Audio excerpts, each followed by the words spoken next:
বাড়িতে বসে বসে বোরিং হচ্ছি, তাই বন্ধুদের বললাম চল বগুড়া যাই। তো সেই জন্যে বগুড়া যাওয়ার জন্য আমরা রেডি হয়ে গেছি। আমরা এখন আছি স্টেশনে।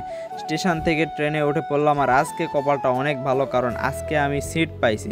আর আমার বাকি যে দুই বন্ধু আছে তারা ট্রেনের উপরে দাঁড়ায় আছে গেটের ওখানে। আমি বললাম ধর ভাই, এখানে বসে বসে চিল করতে যাব, কারণ দাঁড়ায় থাকা অনেক প্যারার। তো এখন আমি বসে বসে যাই। তো তারপর বগুড়া এসে সকালে খাওয়া দাওয়া করিনি, তাই সকালবেলার খাওয়া দাওয়া করলাম। আর আমি হোটেলের খাবার খেলে আমার শুধু পেটের সমস্যা হয়, এটাই বড় কথা। সেই জন্য আমি বেশি খাইতেও পারি না, ভালো লাগে না।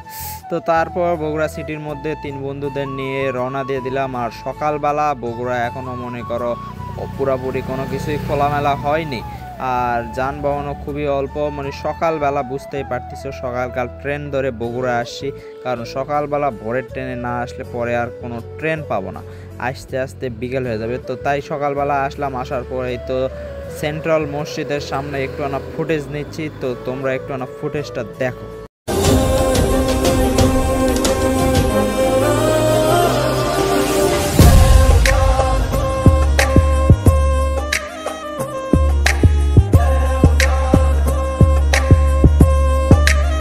তারপর ওখান থেকে চলে আসলাম একটা পার্কে আইসা দেখি ভাই কাপড়রা যেভাবে জড়াজড়ি করে আছে, দেখে তো নিজেকে আফসোস লাগতেছে। সিঙ্গেল হয়ে এখানে গার্লফ্রেন্ডের নিয়ে আসলে তাও একটা কাম হইতো, কিন্তু আমার গার্লফ্রেন্ডই না, এটাই বড় কথা।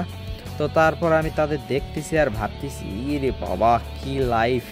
তোমরা এখন এখানকার একটা ফুটেজ দেখো।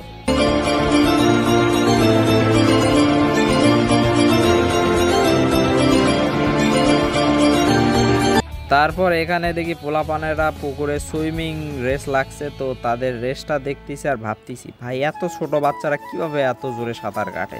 তো তারপর ওখান থেকে আমি একটা অফিসে চলে আসলাম, কারণ অফিসে আমার একটু কাগজপাতির কাজ ছিল। তো আইসা বাইর যা বোরিং, একদমই ভালো লাগতেছে না, কাজ করতেছে না। সরকারি অফিস বলে কথা, প্রচুর প্যারা, এটা নাই ওটা নিয়ে আসো। আর আমার সাথে সাথে আমার বন্ধু বান্ধবরা বোরিং ফিল করতেছে।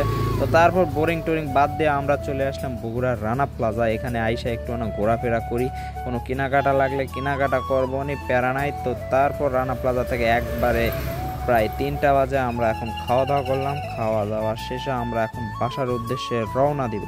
তো অবশেষে বাসায় চলে আসলাম রাতের বেলা, আর বাকি ফুটেজ নিতে পারিনি, এই জন্যে দুঃখিত। আর ব্লগটা যদি ভালো লাগে অবশ্যই লাইক কমেন্ট শেয়ার আর সাবস্ক্রাইব করো। সকালে